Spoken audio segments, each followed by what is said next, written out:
ఎంత పరమ దేవికి అమ్మా ఏమమ్మా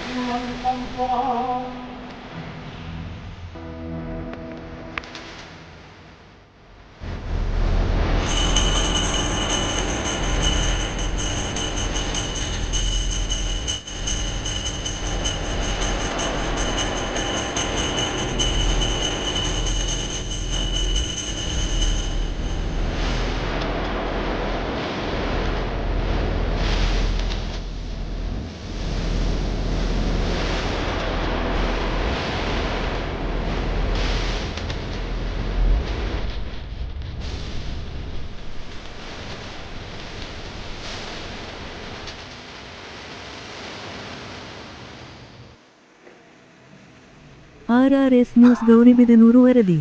ಗೌರಿಬಿದನೂರು ತಾಲೂಕು ಆಡಳಿತ ವತಿಯಿಂದ ಮಹಾಸಾಧ್ವಿ ಶ್ರೀ ಹೇಮರೆಡ್ಡಿ ಮಲ್ಲಮ್ಮ ಜಯಂತಿಯನ್ನು ಸರಳವಾಗಿ ಆಚರಿಸಲಾಯಿತು.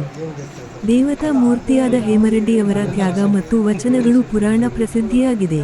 ಈ ಕಾರ್ಯಕ್ರಮದಲ್ಲಿ ಒಕ್ಕಲಿಗ ಮುಖಂಡರಾದ ಡಾಕ್ಟರ್ ಆದಿ ಮೂರ್ತಿರೆಡ್ಡಿ, ನರಸಿಂಹರೆಡ್ಡಿ, ರಾಮಲಿಂಗರೆಡ್ಡಿ, ರಾಘವೇಂದ್ರ ರೆಡ್ಡಿ, ಶ್ರವಣ್ ರೆಡ್ಡಿ, ಹರ್ಷವರ್ಧನ್ ರೆಡ್ಡಿ, ತಾಲೂಕು ಆಡಳಿತ ಅಧಿಕಾರಿಗಳಾದ ಖಾದರ್, ರವಿ, ಅಶೋಕ್ ಮತ್ತು ಇನ್ನೂ ಹಲವು ಮುಖಂಡರು ಉಪಸ್ಥಿತರಿದ್ದರು.